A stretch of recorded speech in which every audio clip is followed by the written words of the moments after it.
Welcome to the Thought Brothers. We are almost out of September. We're not going to talk main politics. We're going to get back to sports.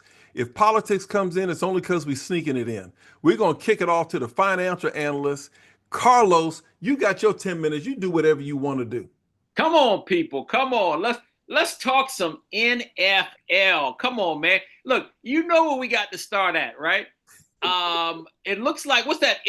It's a part in National Harbor where that used to be at Watkins Park, not Watkins Park. What is it? The park down on the riverfront in D.C. The Awakening. What was that? The Awakening. Yeah, the Awakening. Yes. With the statue. The Awakening statue where the man is coming out of the ground. Well, I think the Washington Commanders are trying to come back from underneath 6 feet down. I mean, the Washington Commanders. Look, I'm a Redskin fan. Still trying to figure out if I'm a Commanders fan, but they tried to convince me on Monday night, man. I mean, wow. I mean, his final score was 38-31, but it really wasn't that close. When you think about this, the quarterback had one of the highest quarterback ratings in the history of the NFL, and I think it was the highest one for a rookie ever. Yep. It was something crazy. Like he had like a 91% completion percentage and like 141 quarterback rating or something. So he played outstanding. The team played outstanding. The defense, like I said, it wasn't as close as the score indicated. So I think that leads me to believe in the NFL, are the Washington Commanders building in the right direction? And it looks like yes. I've always said that it doesn't take long for a team to show improvement. You know, so you get some head coaches that come in and basically say, hey, look, the first year we're not going to do too well, but we're going to continue to build. And, sometimes you go through those 1-15 seasons like Dallas had when Jimmy Johnson got there, but we know how that turned out. Sometimes you go through the 3-13 or 3-14 seasons or whatever. And then sometimes it never turns out, and they're always trying to get better. But right now, after 3 weeks, I did not think they'd be 2-1. And also after the second game of 7 field goals, I was wondering if they'd ever hit the end zone. I'm not sure. Is Cincinnati that bad? Or is Washington that good? I don't know. With that being said, before I go to the Cowboys report, let me jump over here. Mr. Spivey, what are your thoughts on this awakening? Okay, Carlos, I'll give you that one. I have to say that I was pleasantly surprised. Mm-hmm. I really Jalon Daniels played unbelievably well. The team looked outstanding. The defense was popping. The offense was popping. But I'm going to make a key point here. You talked about Dallas the year that they went 3-13. That was the first year for Jimmy Johnson. And then I think they came back and won 2 Super Bowls in the next 2 years. But the point that I want to make, you are rampant and raving about the new team, the Washington Commanders and Jalon, and they are the youngest team, I think, in the NFL. Mm-hmm. But keep in mind, the new coach came from Dallas and was the offensive coordinator. So if you want to take a lot of credit, defensive coordinator, right? He was the defensive coordinator. So, I mean, I'll give you the credit, they're playing well, but the person that's commanding them got his training at Dallas. And I'll leave it at that. Well, I have to debate that because he was only at Dallas for a few years. He was the head coach of the Atlanta Falcons that should have won the Super Bowl, but somehow gave up a 28-3 lead to the New England Patriots. And I think he got fired, if I'm not mistaken. Yes, he did get fired. After the game. So you know what? I'm not in favor of recycling coaches, but maybe he feels like he has something to prove.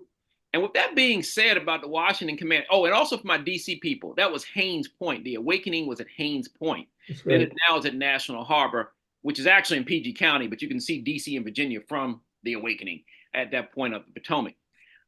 With that being said, man, what's going on down in Dallas? I'm at the point where, I root for 2 teams, Washington and whoever's playing the Cowboys. But I'm starting to feel bad for Jerry Jones. Like, is he ever going to get another Super Bowl win? Because they haven't looked good the last couple of weeks. What's going on down there in Dallas, Mr. Spivey? What's happening? Well, you know what, Carlos, I'm going to be honest with you. I don't know what the hell is going on in Dallas. I think Jerry Jones has been sniffing that Kool-Aid or smoking that blunts with Dan Snyder. because he is Oh acting Lord. just like Dan Snyder. He acts as though he does not want to win. I mean, this guy, I listened to a podcast the other day, and it was somebody who I hate to even listen to, but he talked about how on his podcast, he really kind of tried to press Jerry Jones in order to get, what's the boy's name? Derrick Henry? Huh? Was it Derrick Henry? Derrick Henry. He said, and he pressed him. The guy was available. And Okay. Jerry Jones's comment was he didn't think he was a good fit in Dallas. I wonder did he think he was a good fit on Sunday, because he fitted right in as he ran through the defense.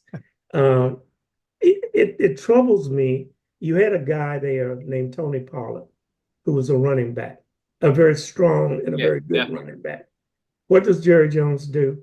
He gets rid of Pollard and brings back Ezekiel Elliott, who he got rid of the year before because he wasn't doing anything. So when you ask me what's going on in Dallas, I have no idea. But one thing I do want to say about Dallas, I've read a lot and people are dogging Dak Prescott simply because he got a lot of money, which he deserved. He didn't get a lot of money that he didn't deserve. But people are saying Dak got all this money and look what's happening in Dallas. Dak is not a Travis Hunter. Dak does not play both ways. Dak did not give up 28 points on Sunday and let Derrick Henry run over him. So when people sit around and they want to dog Dak because he got money, you look at the defense. And one of the last things I'll say, the guy who is currently the defensive coordinator was a head coach last year and got fired. Yeah. So I'm like you, retreading these coaches. I don't understand the owners. But as far as Dallas is concerned, until Jerry Jones decides that he wants to go sit on the back porch of his mansion, drink him some iced tea, and relax and let his sons run that team, as long as he thinks that he is the only person who can run the team, I don't expect Dallas to even make the playoffs. Wow. Well, let me do something. I got a couple minutes left. I'm going to go down and give you a quick rundown, right? So this past week, we had the Jets win 24-3 over the Patriots. I was thinking that the new head coach in New England was going to get off to a little bit better start after going, 1-0. He won the first game. But Aaron Rodgers is still playing well. So 24-3 Jets. We obviously just talked about the Cowboys losing one that really wasn't as close. It was a 28-25 loss to the Ravens. It wasn't that close. They came back at the end, but it wasn't that close. The Steelers, how about this? Justin Fields, they're 3-0. Unless Justin Fields starts throwing interceptions at a rapid rate, I don't see them making a change at quarterback even when Russell Wilson is healthy. I mean, how do you argue with consistently winning? I wouldn't do it. I mean, that's how Tom Brady, that's how Drew Bledsoe never got his job back from Tom Brady, because they kept winning with the backup. This was a little bit disappointing. The Vikings 34, Texans 7. Thought DeMarco Ryans down in Houston had a Super Bowl contender with him and C.J. Stroud, but you can't lose a game 34-7. It's early in the season, so they can come back. The Eagles, thought the Eagles were done, but the Eagles 15-12 over the Saints. They came back and got that done. The Broncos, didn't see this one coming.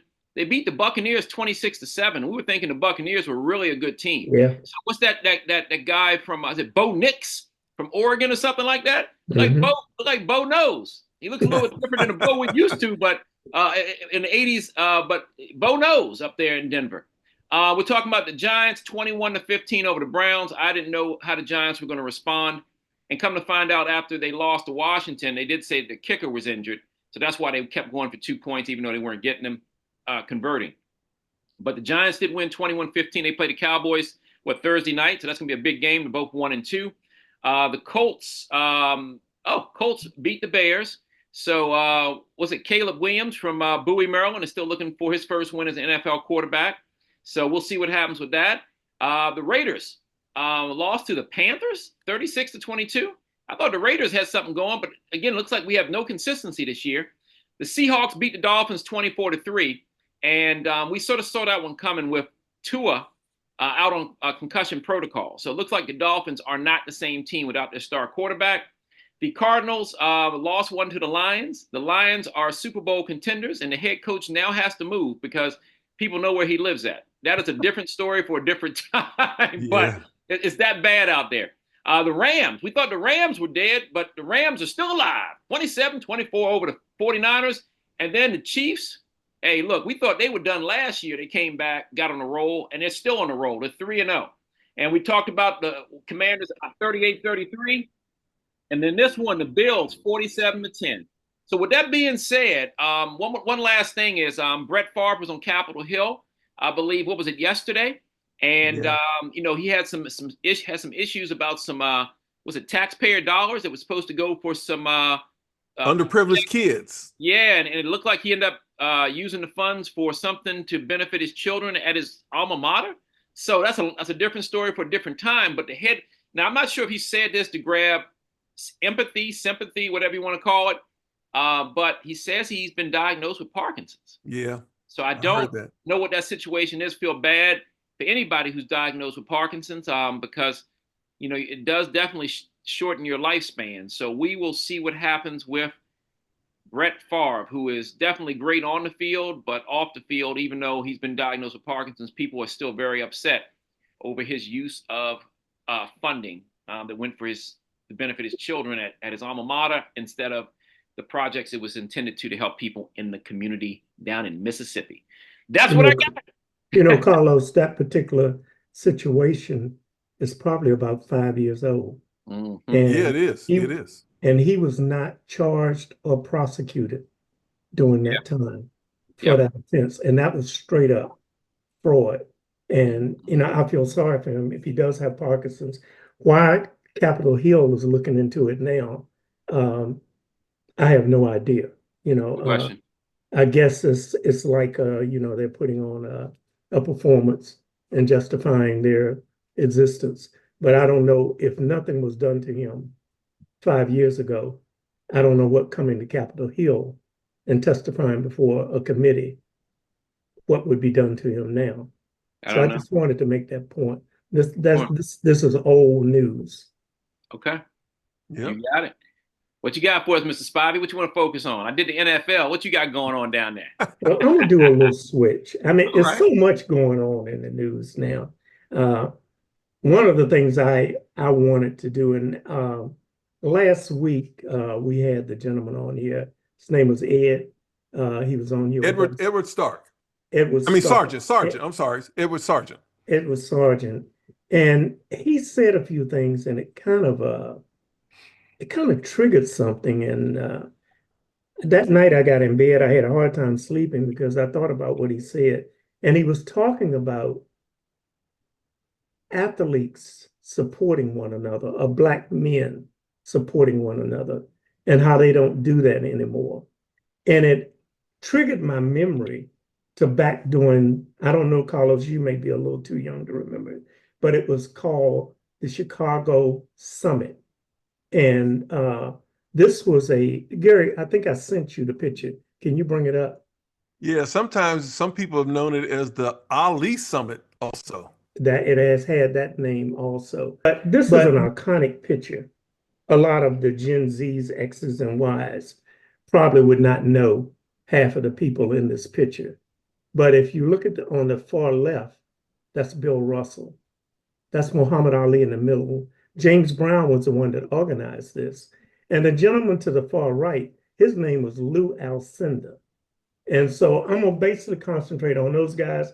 But one of the guys on the back row is Bobby Mitchell, who was the first Black to suit up for the Washington Redskins after, I think it was President Kennedy told them if they did not integrate the team, that they would have to move out of Washington. Bobby Mitchell ended up becoming an executive with the Washington Redskins and a star football player. But the point I wanted to make, this is in 1964.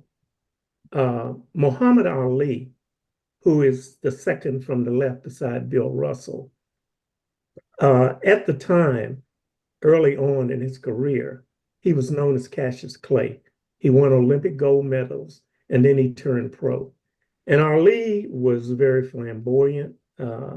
They called him a loudmouth, but he was telling, prior to the fight, he was telling people what round he was going to knock somebody out in. And at one point, it even got it down to the minutes and the seconds. So he was not popular. And then later along that line, he joined the Nation of Islam. And Muhammad, he got the name Muhammad Ali. Elijah Muhammad. Elijah Muhammad was head of the Nation of Yeah, Islam. Nation of And he Islam. named him Muhammad Ali. And that inflamed the government even more. So they decided what they were going to do is they were going to draft him because they knew that being a Muslim, that he would be a conscientious objector. And so they decided they were going to draft him. The picture Gary just put up was these athletes who came together to support him.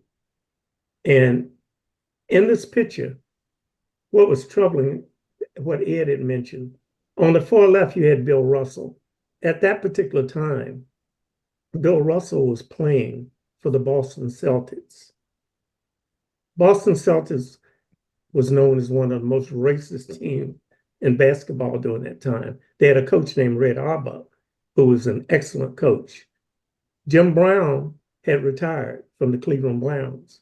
And the guy that you see on the far right, as you notice, his name is Lou Alcindor. He was in college at UCLA. He was not a professional as these other guys were. He was playing the center for UCLA for John Wooden.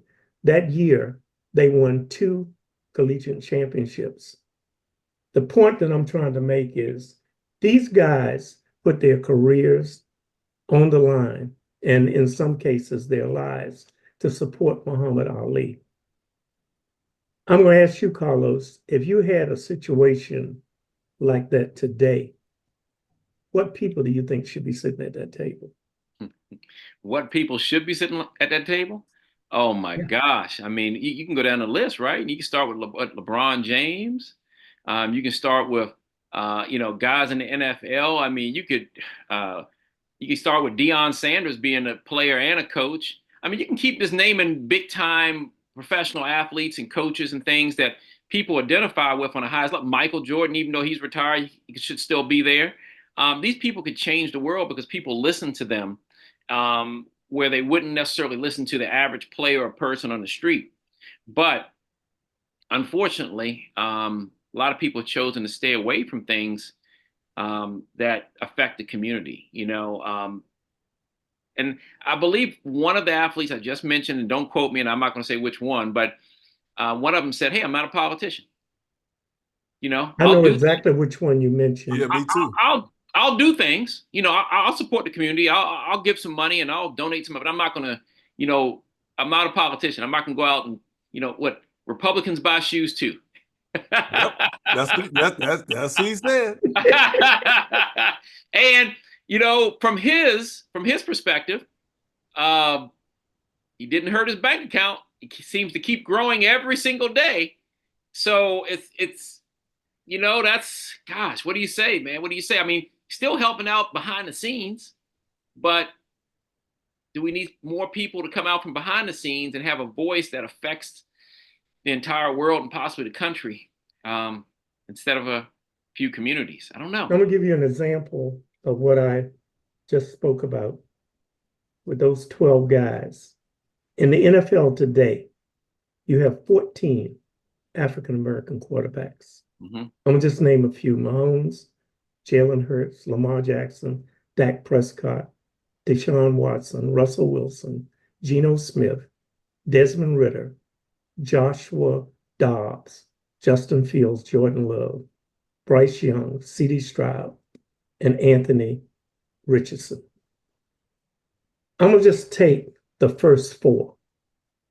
If they decided they wanted to come out and support Kamala Harris, who is running for president against one of the most racist people to have ever donned the Oval Office. Mahomes has a following on Twitter of 2.6 million followers. Mm-hmm. Lamar Jackson has a following of 1.1 million followers. Dak Prescott has a following of 2.2 million followers. So, and Russell Wilson, he has 5.6 million followers on Twitter. Now, TikTok, they have millions of followers. It's one thing to say, I may support her financially. I'll give her a couple of $1 million. But when you do not step up and support one of your own and let your support be known, an example of what I'm talking about, and I think CJ was the one that brought it up, Taylor Swift endorsed Kamala Harris. The following day, they had over 500,000 Gen Zs, Ys, and Xs who registered to vote. These people, they have a presence, and they command a presence on these platforms. So when they don't step up and support someone like this is an example of what Ed was talking about versus 64, when these people were supporting Muhammad Ali. And consequently, I did not mention Ali refused to be inducted. They stripped him of his title and they tried to break him. And he went 3 years without being able to fight. And you mentioned a couple of people. LeBron James, he has 52 million followers, 100,000 on TikTok. Shaq has 10 million followers, 184,000 on TikTok. And most recently, and Gary, I guess I'm crossing politics, but Janet Jackson most recently came out with probably one of the dumbest statements It's that all could be good. made. It's all good. Go ahead and talk And about it. she has 1.2 million followers on Twitter and 1.8 million followers on TikTok. And she made a statement regarding Kamala Harris's ethnicity. And she said she didn't know she was Black and thought her daddy was white. And the person that was interviewed her corrected her. And she came out with, I guess, one of Donald Trump's favorite sayings, "That's what I read, and that's what I heard." Can I say something about Janet Jackson? Yeah. One thing that her neighbor would have said on Good Times. Damn, damn, damn. Oh, Penny, what you talking about, girl? And the crazy thing, Roland Martin literally crucified her. He's not one of my favorite podcasters, but he literally crucified her. He said, and somebody like her who has a family, totally interracial, even her husband, and you making a statement like this about a female who is running to become the president of the United States. And I'll close because I think I've run out of my time. We good. I will close with this. Why is it important whether Kamala Harris is Black or Indian? This is a lady who is running to become president of the United States. This is a lady who is fighting for democracy. Donald Trump wants to destroy democracy. His mega people want to destroy democracy. She's fighting to try to preserve democracy. And so who gives two shits whether she's Black or whether she's Indian? And I'll leave it at that. All right. Hey, I got a response on that. Like for the athletes, NFL Hall of Famer Chris Carter said, every good man I know has been through something. So what I'm saying is the people in that picture, you're talking about Bill Russell, you're talking about Muhammad Ali, you're talking about Jim Brown, you're talking about Lou Alcindor, later Kareem Abdul-Jabbar, and also respect to Bobby Mitchell and the rest of the team in the back, guys in the back. They experienced a lot of different things in their lives, and their parents experienced even worse things in their lives, okay? I think I said this before. I was born a year after Martin Luther King died. So my entire first 10 years of my life and going through elementary school, like I said, people were talking about the assassination of Dr. King like it happened yesterday. I remember being it was in 1978 in elementary school doing a Black History tribute to Martin Luther King 10 years after his death.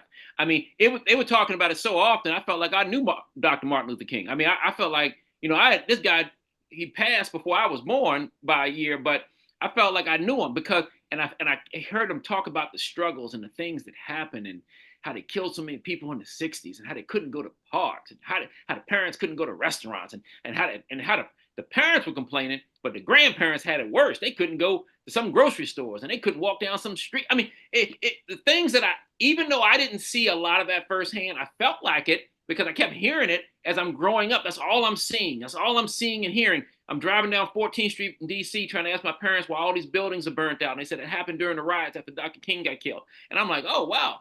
Again, they were talking about it like it was yesterday. I guess to them it was yesterday. But for me, 6, 7 years old, whatever the case may be, it happened before I was born. It was history.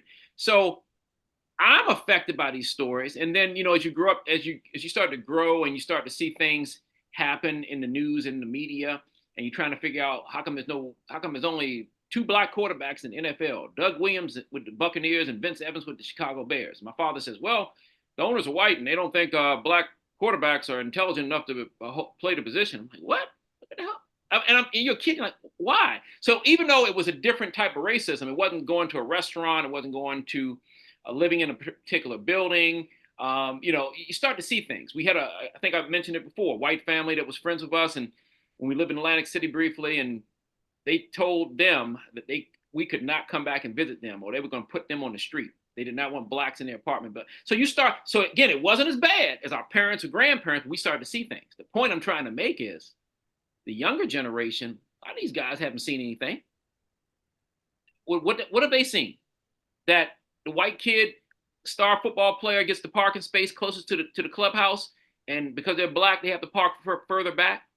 The white kid, before the NIL took place, got more undercover money than the black kid.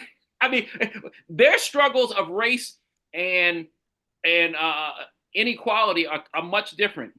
Their struggle is that only 200 black people got into Stanford this year, where 10,000 white people, just hypothetically, got into Stanford this year. Those are their arguments. Those aren't their. So in other words, because the intensity of equality isn't where, and behind the scenes, it's just as intense as ever. But in reality, perception's reality, right? So what you see on the streets is what they tend to believe is happening. So just because they don't see the blatant racism on the streets with different things, and they know it, probably still exists from people getting pulled over and some of the stories we've covered, things of that nature, but they're not willing to take those steps forward the way those gentlemen in the 60s were. Now, should they? Yes, I believe it, but I don't think they believe it. I think they're living in a different time zone. I mean, you got to remember, some of these kids that are playing professional sports right now, 9/11 is ancient history, okay? That was, 23 years ago? You got a 22-year-old kid in the NFL or NBA right now? Anything that happened before they were born is ancient history. But just like it's yesterday to us, but not to them. So I think that's why we don't see it more today. I can't speak really for the guys who, if I had played pro football, I would have been playing in the 90s. So I can't really say why the guys in the 90s or who, didn't step up or the early 2000s. I can't really speak to that too much because they should have had some examples from their parents and grandparents. But it's a pretty bad thing. And then the last thing to defend today's athletes in a weird way, I'm defending today's athletes, but I understand exactly where you're coming from. If Taylor Swift, I'm not a Taylor Swift fan, but if a 35-year-old white woman who doesn't bother anybody and just sings upbeat songs can be attacked because she's supporting Kamala Harris and be called a demon and a witch and gone after a brother in the NFL or NBA or Major League Baseball ain't got a chance on doing what those guys in the 60s did. They tear Taylor Swift down. I'm not saying, look, what did Chris Rock say? I understand where you're coming from, but I understand where they're coming from too. It's sort of like, wow. I mean, what can we do? So I think the best thing we can do is we have to individually lead the right way, right? In our homes, in our communities, in the things we do. Will there be other superheroes that transcend sports and pop culture and stand up for things that are right? We hope so. We hope so. They don't come as frequently as they used to. They just don't. Will there be another superhero like Barack Obama who emerges as a man or woman of color who can lead us to bring everybody together? Because I honestly believe we were coming together as a country when he was in office. I mean, if people felt a certain way like they do now, they were starting to mask it and starting to put it behind them. When Trump got in office, man, it came out. It came out to the point where it was so bad that it came out that we renamed the Washington Redskins. We pulled down statues. The Confederate, Confederate Avenue in Richmond, Virginia. All the statues are gone now. I mean, so it was like a reverse effect, right? You know, with Trump coming out and speaking his mind, it sort of triggered for every action is a reaction, and it triggered a negative reaction among a lot of young people. So a lot of young people started protesting it. Pull those statues down. Change the name of the Redskins. We're going to change the name of T.C. Williams. Remember the Titans? They made a Disney movie about it. It's Alexandria City High now. It ain't T.C. Williams no more. So all these things happen as a result of Trump. So in a weird way, that's actually a good thing. But it's in a weird way that it happened, right? So that's the reaction to the action. So I think we have to just take a closer look. And, you know, one thing about the world, change will always occur. So we have to be ready for it and embrace the change that we have, and just maybe still hope that the change we once had will return. That's my take on it. Carlos, that was eloquent. You know, I've always said you should have been a politician, because you definitely are trying to make excuses for these young, rich, $90 million net worth, $30 million net worth, $60 million net worth, and $165 million net worth, not stepping up when they know what we are up against for November the 8th. I'm not giving them no pass, because they don't know anything about the sit-ins and the people getting hung and that type of thing. I'm not going to give them a pass on that, because if they are living in this country, they know what Donald Trump stands for. They know what Donald Trump plans to do. And anyone who does not believe that this man says the first day he takes over in office, he's going to start going after the people who are against him. Anyone that does not believe he's going to get rid of term limits so he can be president for life, it is sleeping in a bubble. So I'm not giving these rich athletes a bye. And athletes get dogged in the social media every day. Dak Prescott got dogged for the loss on Sunday. As you mentioned, the coach of the Lions, he lived in a $4.5 million house. He had to sell his house and move his wife and kids out of the house, because once he lost a game, people were coming to his house. So, you know, I'm not going to give these people a bye for not supporting something. And as far as the old heads you talked about, I'm going to read you something. A significant group of more than 50 NFL players from historic Black colleges and universities publicly endorsed Kamala Harris, including legends like Doug Williams, the first Black quarterback to win a Super Bowl, and Pro Hall of Famers such as Mel Blount, Art Shell, and Richard Dent. This group came together to encourage voter participation and emphasize the importance of supporting a candidate who is running. The press is not going to tell you about that, because that's not what they want people to know. But I mean, you were very eloquent when you talked about these young people today, and you know that they may be living in a bubble, but unless you are living in a cave, you can see what's going on. And as what was it? Denzel Washington said, if you don't look at the news, you're underinformed. If you do look at the news, you're misinformed. So apparently, these people are not looking at nothing, because there's no way, with the following that these people have on Twitter and the influence they have, if they wanted to see this election turn out the way that I think the majority of people wanted to see, they would support the first Black woman running for president. And I don't even like to qualify it with the first Black woman running for president, the first woman running for president against one of the most racist past presidents in the history of this country. And trust me, there have been some. Well, you know, Donald Trump wants to make America great again. The sad thing for Donald Trump is he can't take people back to the plantation. They can't whoop people and they can't hang people. Mhm. But he still has what they had back in those days. People who would tell the master if Gary and I were going to run so that they could get some extra steak or something. Because some of these people coming out supporting him, I have no idea how they can do that and be Well, black. Lieutenant Governor Mark Robinson, he's an example of somebody who's Tim Scott is a prime example of back in the 1800s. yeah, I mean, he even told Trump standing at the podium, I love you. I love you. So, I guess you're never going to get rid of those kind of people. But you have some people who have publicly supported Kamala Harris. I think Magic Johnson is one of them. But when I see people like Shaq, LeBron James, and as a final point, and this is not to make any comparisons, but the 12 people you saw in that photo, as I said, they put their lives and their careers online to support Muhammad Ali.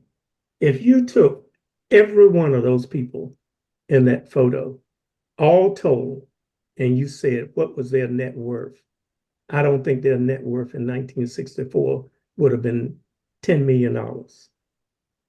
I If agree you with that. replaced it with someone like, I guess, LeBron James, he's worth 1 billion. Shaq is worth 10 million. And I can just go down the list. Mahomes, 90 million. Jalen Hurts, 30. Lamar Jackson, 40. Dak Prescott, 60. And Russell Wilson, $165 million. Supporting her and getting blasted on Twitter, that's not going to hurt their bank account. Let me see. Hey, look, before Shaq gives us a call on the show, I think you said Shaq was worth 10 million. Shaq, I got a net worth of 500 million. No, I got Shaq at 400 million, but he Okay. has 10 million followers. Oh, 10 million. Okay, good. I ain't want the big fella to come after us. Okay? No, he's at 400 million. I mean, he's at 400 million. I ain't gonna mess with, I ain't gonna take nothing away from it. You know what? It's what you mentioned though, and what I previously said, I thought about one more thing. Some of these young athletes, maybe 9/11 is not vibrant in their minds and the stories of the past, present parents and grandparents. But you know what is in their minds they've seen? Colin Kaepernick's story. The subliminal message of Colin Kaepernick is if you stand up for what you believe in, you will never play in our league again. That's a subliminal message, unfortunately. And it happened. He never came back to play. I was gonna say, is it subliminal? Because it happened. Well, I guess Okay, it's not subliminal then. and on that same note, yeah, 85% of the NFL players are African American. If 85% of the NFL players today take a knee, do you think 85% of them will never play in the NFL again? The NFL will go bankrupt. that's right. This is what I talk about with sticking together. That photograph is a prime example. There was one guy in that photograph who the Pittsburgh Steelers did not renew his contract. And then they put some kind of franchise tag on him, which precluded him from being picked up by any other team. Consequently, he went on to become a doctor and in the field of microbiology and became quite famous. But all of those guys there, none of them were rich at the time. And as I said, Lou Alcindor was not even a professional basketball player. Wow. And they stood up and came together. And the thing you mentioned about Colin Kaepernick, if they had supported him and every one of them had taken a knee, guess what would have happened? Colin Kaepernick would still have been playing Yes, he would have. football today. That's right. And that going back to my Jerry Jones told the players on his team that if anybody took a knee, they were going to be fired. Wow. Every one of the African American players should have taken a knee and then said, who's going to play for you next Sunday? And who's going to put butts in the seats? You're right. It's You're all right. about sticking together and standing up for something. But today, as a lot of people say, it's all about me. Yeah. And I will say that today's athletes, I believe that the young men who play and the young women who play the game are little, and this is my opinion, little less mature than the athletes of the past because they've had less social interaction in person. They have plenty of social interaction, but it's a different story sending a text, a chat, tweet, a message online or on their phone than actually standing in front of someone, looking them in the eye and telling them how you feel. So I think they are definitely less experienced when it comes to communications, negotiations, and I think they eventually learn over time. But I'm thinking that you said, Lou Alcindor, later Kareem Abdul-Jabbar, was still in college when that was. What was he? So he was what, 20, 21? Man, you ain't got no 20, 21-year-old willing to risk getting a contract before they even get it to go do what Kareem or Lou Alcindor did back in the day. So maybe at the age of 30 or 31, they're feeling a certain kind of way, but not at 20 or 21. So I think, instantaneous communication has made our world a lot smaller when it comes to and more efficient with communication, but it definitely has decreased the ability of young people to develop more rapidly with in-person skills. So that's something we got to think about. But there is one person who's not so young anymore that seems to have had at one point too many in-person social interactions. I'm talking about the artist formerly known as Puff Daddy. He's now known as, he's formerly known as Puff Daddy, P. Diddy, and I think he's just Diddy now, AKA Sean Combs. He has tons of experience when it comes to personal interactions, not online, but in person, many of them at many of his homes. What is going on with P. Diddy? How do you go from Ciroc and being a billionaire hip hop mogul to having to get transferred, from what I last heard, out of New York prison to Virginia because he was scared they were going to come after him? What is going on? Anybody got some comments on this? Man, that's for a whole nother show with him. You got to dedicate him a whole show. We got it. I don't even know if he's worth. I don't even know if he's worth a whole show. Oh Lord. Well, but I mean, look, I give y'all your time. Y'all, you do what you want with it. But I'm just saying, man, this dude, I don't even want to start because we'll be way over time. I got one for you. Talk about it, I'm gonna tell you this before we leave tonight. All right. Trump, rich white man. Well, according to supposedly a rich white man. Okay. According to the taxes, right? We just call it the way we see it. Yeah. Sean Combs, aka P. Diddy, whatever you want to call him, rich black man. Okay. But Donald Trump is a convicted felon with many more to come. He can not only walk the streets, he can also run to be president of the United States. And some of his charges, he actually lost a civil case concerning sex charges. He lost a civil case concerning sex charges. Yeah. P. Diddy is a flight risk and will not be released, even though he was going to put up a $50 million home. He's in jail. Do we have two different justice systems in America? Woo, do we? And that other individual who you were talking about, he was not considered a flight risk, even though he owns his own plane. With his name he on it. Get on it tomorrow and fly a flight plan to Cuba and end up in Russia. P. Diddy was not only going to put up $50 million. He said he would sell his aircraft, but he was still considered a flight risk. Yeah. I'm gonna give you just a quick bump, because as Gary said, you got it. This is something for another show. Okay. But you asked the question, is there a difference in the justice system?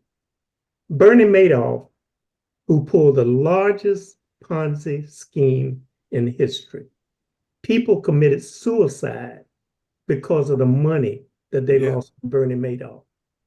His bond was $10 million, and he was put under house arrest. Yeah.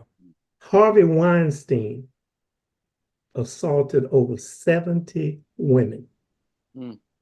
His bond was $1 million, but he screwed up and pissed the judge off, and so the judge decided to raise his bond to $5 million. Wow. That's R. perspective. Kelly, Bill Cosby, Mm. and P. Diddy. Mm, I guess bonds are not in their future. mm. So if you ask if there's a disparity in the justice system, I say it is. But Carlos, I know you are a politician and you will be able to justify. Oh boy. Oh boy. All right. Hey, look, before we get out of here, just like 2 minutes, we got a vice presidential debate coming up on Tuesday, which is a night before our show. Is there anything, is it worth watching? Is there anything we should be looking out for with Walz and JD Vance? Yes. You're going to see how much Walt shines and how much JD Vance tanks. That's what you're going to be looking for. And I think Waltz, they couldn't have picked a better vice presidential candidate. The guy is knowledgeable on everything because he's pretty much done everything from being a school teacher to a military veteran to working on Capitol Hill, being a governor. He actually is a gun owner. He has children. I don't know. I mean, it's like, and they can't find anything on him. So you got JD Vance, who's probably almost 20 years younger. If he's not 20 years younger, maybe 160, 140. JD Vance, regardless of how intelligent he may be as far as passing his exams, seems to lack common sense with the cat lady comments and repeatedly defending the Haitian immigrants eating cats and dogs in Springfield or whatever. He seems to lack common sense. So I think Waltz is just really going, and Waltz, I didn't even mention Waltz was a football coach running the 44 sack defense. I can't look, that guy, man, he'll do 8, and at 68, he'll run for president and win. That's just my prediction right now, that, Kamala will win and she'll do another 4, and then he'll be the president after her. I can't say enough good things about him. And JD Vance, matter of fact, Waltz could probably be quiet. He could make like one comment and be quiet for the rest of the night. And JD Vance would probably just keep putting his foot in his mouth the rest of the night. So that's my prediction. Okay, Mr. Spivey, you got the final word. Well, I think what you'll see is a replay of Kamala Harris and Donald Trump.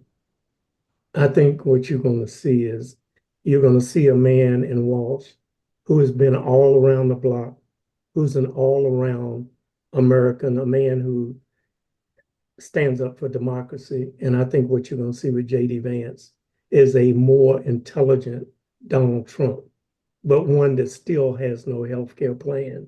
And it's going to be dogging Kamala Harris.